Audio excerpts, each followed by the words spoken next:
Bonjour à tous, bienvenue, on est en direct sur Télépro avec aujourd'hui notre invitée Véronique Dicker est avec nous. Bonjour Véronique, Bonjour, comment ça va? ça va bien, merci. Ravi de vous accueillir Véronique sur Télépro pour parler de votre nouveau show Girl, justement qu'on pourra voir en Belgique le 25 mai à Charleroi. Vous allez venir également au mois de décembre, hein, 14, le 15, le 16, le 18 décembre. Il y aura du Bruxelles, du Liège, Malmedy, Marche-en-Famenne. Vous allez vraiment faire beaucoup de villes en Belgique. Et vous reviendrez également en 2023, début 2023, fin janvier 2023 à Liège au Forum. On va parler de ce nouveau show dans la question promo. Il y aura la question du patron, la question des lecteurs et on terminera par un coup de pression. Ok Véronique? OK, Allez, c'est je vous parti, suis. question promo, c'est parti. Que va-t-on voir dans ce nouveau show? Oh là là, ben, dans le Showgirl Tour, c'est un spectacle, bon, d'imitation d'abord. Ça commence bien. C'est un spectacle dans lequel je fais partie d'une belle équipe de 4 musiciens, 6 danseurs qui m'accompagnent. Euh, c'est 1h50 de spectacle où on peut voir et entendre des chanteuses comme Angèle, Clara Luciani, Sylvie Vartan, Edith Piaf, Céline Dion. Bref, il y en a pour tous les goûts dans ce spectacle. C'est vrai qu'il y a toutes les générations. Là, vous avez rajouté des Ouais. nouvelles voix. Comment on fait pour apprendre des nouvelles voix? Parce que vous cherchez toujours à vous améliorer, à trouver des nouvelles tendances. Là, Angèle, Clara Luciani. Comment vous faites? Est-ce que vous les écoutez pendant des heures et des heures et vous vous dites, bon, je vais réussir à choper un peu leur voix? Ou alors c'est d'une autre méthode totalement différente? Non, c'est vrai qu'il y a beaucoup d'écoute, il y a beaucoup d'essais-erreurs.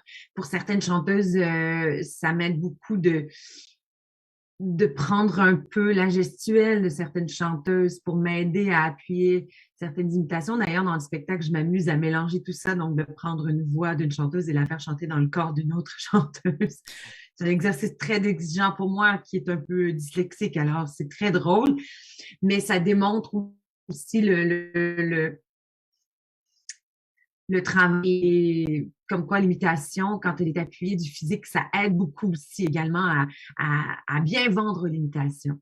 Ça c'est sûr, mais alors l'exercice de mettre une voix dans le corps d'une autre, ça doit être un exercice complètement fou parce que là pour pas s'y perdre entre la voix et ça doit être un truc complètement voilà, le cerveau doit être scindé Un complètement peu en deux là. débile, oui, c'est un peu débile, mais c'est une idée que j'ai eue comme ça avec la metteur en scène et la chorégraphe. Elles étaient chez moi et puis j'étais en train justement de préparer à déjeuner, puis je m'amusais derrière le comptoir dans la cuisine et je disais, ah, ça serait peut-être drôle de faire genre Vanessa Paradis dans le corps de Céline Dion et puis elles m'ont pris au mot et puis elles ont dit, ben voilà, on ajoute dans le spectacle parce qu'on aime trop. Quand, Il y a des soirs où il y a des soirs où moindrement il y a une fatigue, des fois, il faut vraiment que je fasse attention. C'est compliqué des fois. J'allais y venir justement à la fatigue parce que quand on interprète autant de voix que vous pouvez le faire, ça doit être usant à la fin. Je veux dire, ça doit être une fatigue incroyable. Déjà, une fatigue des cordes vocales. Je sais pas comment vous faites pour avoir toujours les cordes vocales au top parce que est-ce que vous chauffez la voix tous les jours? Est-ce que c'est de l'entraînement quotidien? Non. Ah oui, oui, oui. Oui, il y a des vocalises qui se font à chaque soir. On a du yoga, on fait du sport, on mange bien. Parce que nous, quand on se déplace en Europe, ben, on essaie de bien rentabiliser notre séjour, hein. Donc, oui, effectivement, c'est sportif notre truc. Mais ça vaut la peine de faire ce petit sacrifice parce que quand on a la pleine forme et qu'on est à 100% sur scène, c'est très agréable parce que on sent qu'on est là, on est présent pour donner le maximum au public.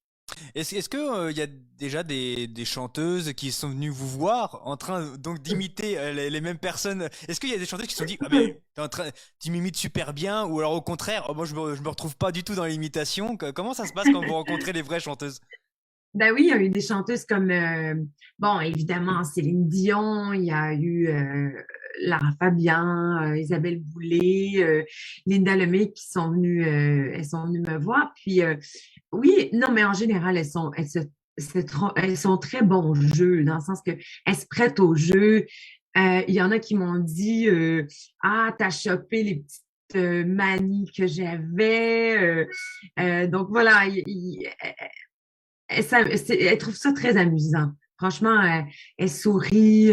Quand j'ai fait le Dicker Show, j'avais reçu, entre autres, Axel Red. Et puis, quand j'avais commencé à l'imiter, elle avait bien ri. Elle avait trouvé ça très drôle. Donc, en règle générale, elles sont très gentilles.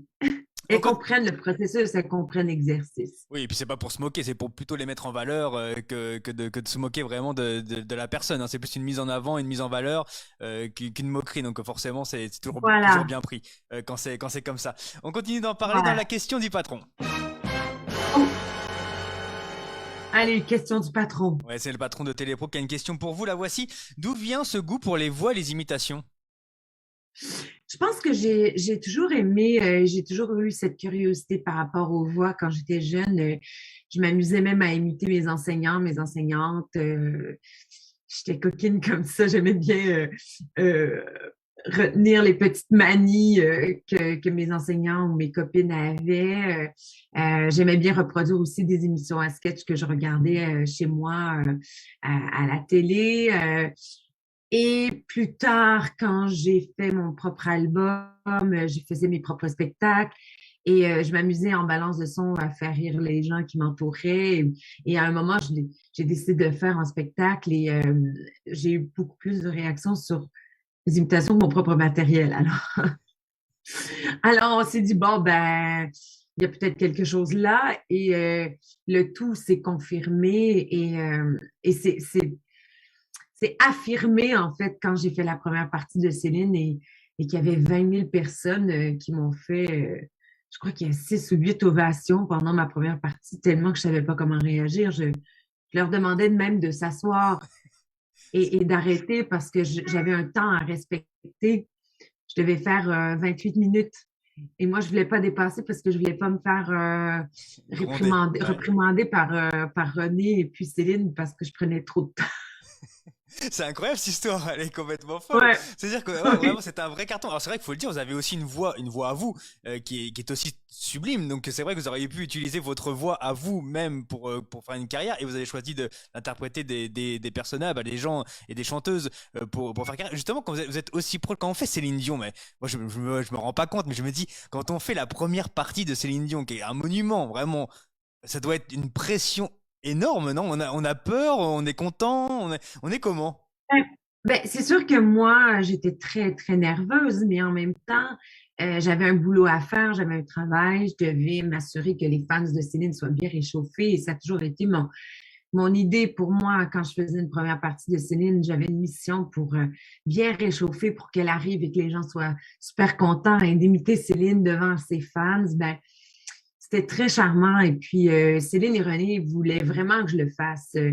Ils voulaient que j'imite, je voulais ils voulaient que j'imite Céline et Céline m'avait donné même des conseils dans les coulisses pour comment l'imiter. Donc, j'ai trouvé ça très, très drôle. Et les fans de Céline sont tellement gentils et tellement accueillants et bienveillants que, que ça a été des moments très magiques. Franchement, je retiens que du plaisir et des beaux moments quand j'ai fait cette première partie. Ça, c'est fort que Céline vous donne des conseils, bah, comment bien m'imiter. Ça, Ouais, c'est assez incroyable. C'est quoi? C'est une gestuelle? Elle vous a dit bouge peut-être plus comme ça, fais plutôt ça. elle m'a dit de la regarder quand elle faisait, par exemple, All by Myself. Elle terminait à genoux par terre. Puis elle m'avait dit, ben, gêne-toi pas de vraiment faire comme ça me dérange pas. Va au maximum de ton imitation. C'est drôle. Et puis voilà, elle m'avait donné des conseils comme ça. J'avais trouvé ça drôle. C'est Céline Dion qui est encore dans le nouveau spectacle, hein, dans le Showgirl Tour. On Mais va oui, forcément le retrouver. oui, oui, oui, absolument. On garde Céline Dion parce que ça fait partie des classiques qui font partie de mon répertoire, comme Dalida, Céline Dion, Edith Piaf. Je les garde toujours parce que les gens aiment toujours les retrouver et ça fait partie des classiques aussi quand même. Ah oui, c'est les classiques de la chanson quand même, donc il faut forcément les faire. Ouais, Il y a aussi la nouvelle génération, on l'a dit avec Angèle et Clara Luciani, mais il y a aussi voilà, les mythiques de la chanson, que ce soit Céline Dion, Edith Piaf, etc. Est-ce que vous écoutez d'autres imitateurs pour peut-être vous inspirer ou même pour juger le travail des autres? ben moi je regarde les imitateurs. En fait, je suis allée voir des spectacles d'imitateurs. Je suis allée voir le spectacle de Michael Gregorio, qui est un Ouais. copain que j'aime beaucoup. Et on dirait qu'on est un peu, on a la même, comment dire, le même style d'imitation, c'est-à-dire on est dans le show, on est dans la musicalité. Moi, je n'imite pas nécessairement de personnalité politique ou publique parce que je me verrais très mal de commencer à imiter des personnalités politique quand j'habite même pas le pays, donc je me verrais mal faire ça. Mais oui, ça m'arrive et j'ai eu la chance au tout début de ma carrière de chanter en duo avec Laurent Gérard. Moi, c'est un moment que je n'oublierai jamais. C'était dans les premières télés que je faisais et d'être accueillie sur le plateau dans la spéciale de Laurent Gérard et d'échanger avec lui. J'étais tellement contente. C'est un imitateur que je respecte beaucoup. Alors, moi, j'aime bien mes comparses imitateurs. Bah oui, Michael Gregorio, vous avez raison, c'est un peu votre pendant masculin. Vraiment, Michael Gregorio, parce qu'il y a le même style du show, ouais, il y a quelque chose d'être plus proche de Michael Gregorio que de Nicolas Canteloup, par exemple, hein, si je peux caricaturer. Oui, Pour moi, vous êtes beaucoup plus proche de Gregorio que de Canteloup, quoi. oui, et puis de toute façon, moi, étant donné ma formation, étant donné mon autre carrière de chanteuse, ben ça allait de soi que je me dirige beaucoup plus vers la voix chantée que parler. C'est ma force, c'est le chant. On continue de parler de votre carrière dans la question des lecteurs.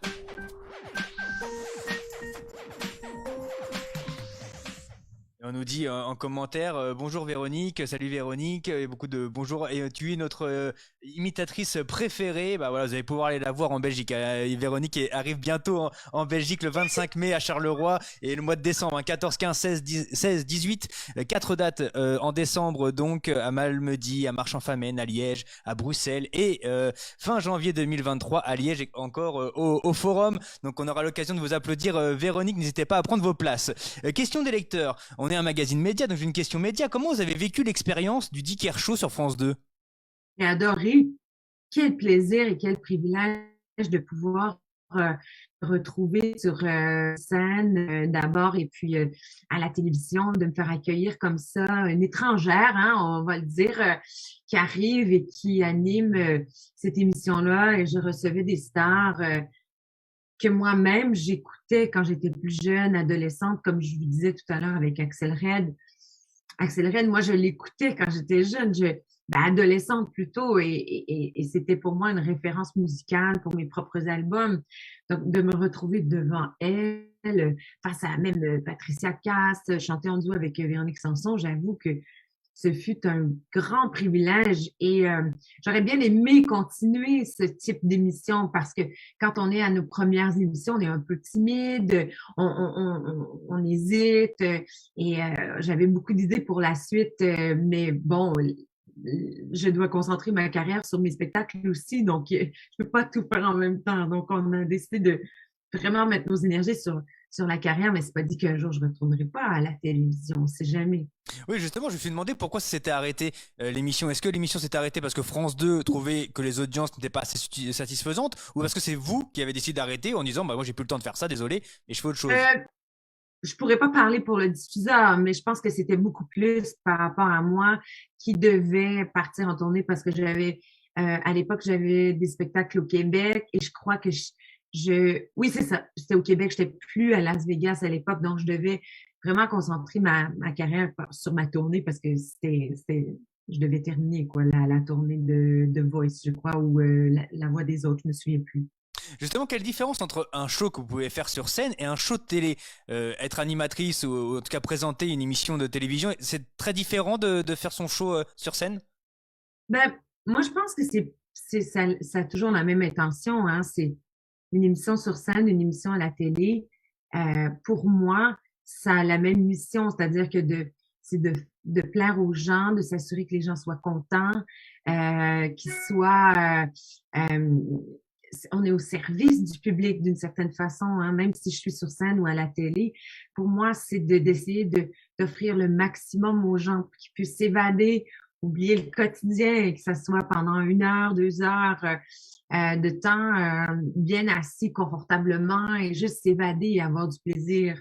Donc, c'est un peu la mission de mes spectacles et c'était un peu l'idée aussi du Dicker Show. On continue de parler de télévision, Véronique. C'est le coup de pression. Oh! N'ayez pas peur. D'accord. Coup de pression. Vous êtes juré dans Mask Singer au Québec. Est-ce que être juré dans le Mask Singer français, c'est possible? Et ça serait difficile, hein? Parce que moi, j'ai une bonne connaissance des personnalités publiques, mais j'avoue que ce serait difficile parce qu'il y a certaines personnalités qui passaient dans les costumes de chanteurs masqués que je ne connaissais pas nécessairement, comme par exemple les sportifs ou des choses comme ça. Alors, si je devais être jurée sur chanteur masqué en France, j'aurais des devoirs à faire, hein. Mais ouais, parce que moi, il y a des sportifs que je connaissais pas du tout. Oui, mais bon, la plupart des enquêteurs qui sont également dans l'émission, ils ne reconnaissent pas non plus les personnes. C'est-à-dire qu'ils mettent du temps à les trouver. Si on les découvre pas, et ben, C'est généralement, vrai, ils trouvent pas la bonne personne. Donc au final, ça peut faire c'est partie du jeu vrai. aussi. Oui, c'est la même chose au Québec. On a les mêmes contraintes, hein, c'est-à-dire qu'on est devant un gâteau et on ne sait pas qui se cache dans le gâteau, quoi.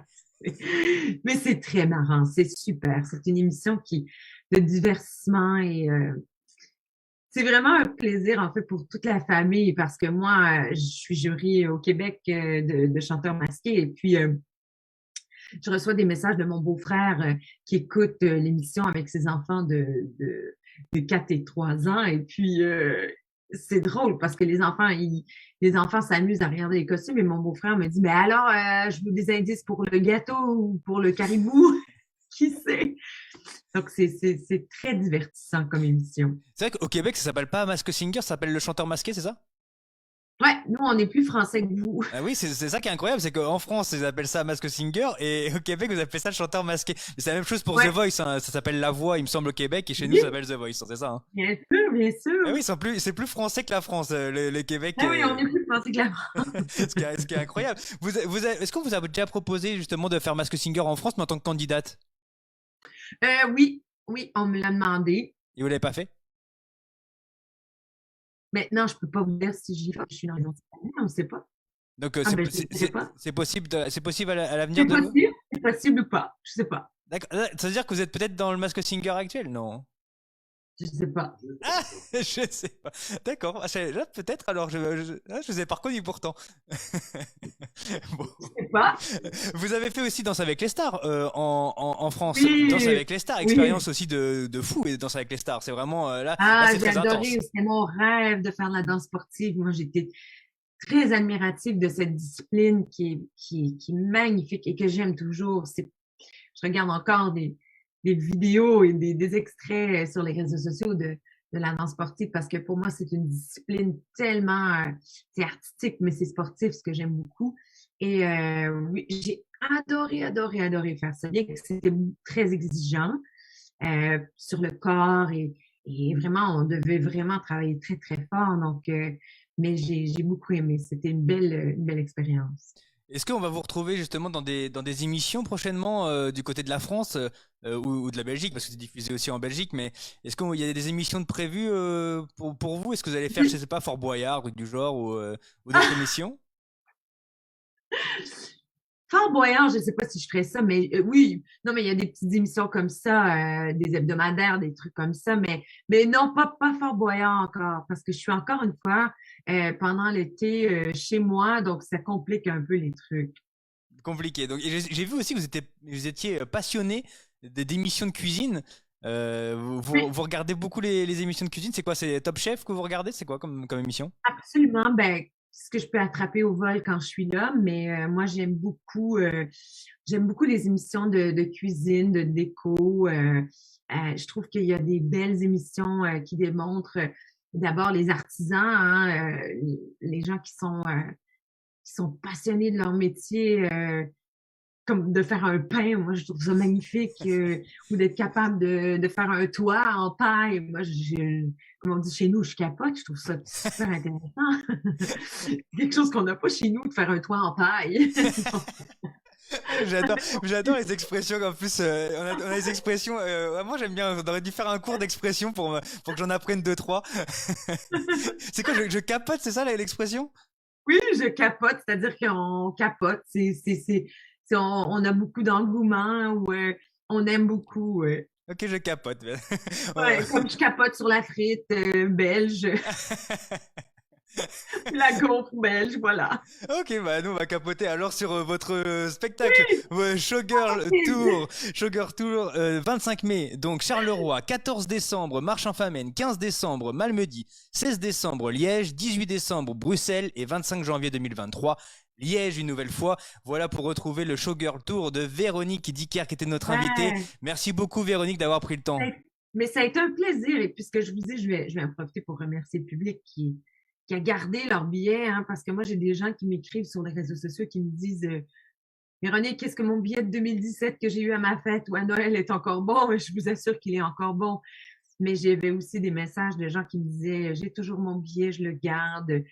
Et ça a encouragé beaucoup, beaucoup d'artistes et ça nous donne espoir que ça allait recommencer. Donc, on est ravis de reprendre la route, même si elle va jusqu'en 2023, 25, quoi, c'est pas grave, on On a le temps, continuera. on a le temps. Il faut que ça dure encore des années, des années. C'est vrai que ça fait plaisir de retrouver les artistes sur scène et de vous retrouver également sur scène avec Ouais, plein de voix qu'on connaît et des nouvelles également qu'on va découvrir dans ce Showgirl Tour. Merci beaucoup, Véronique. ça m'a fait plaisir en vous souhaitant une belle journée, tout le Belle monde. journée, à bientôt sur Télépro. Merci.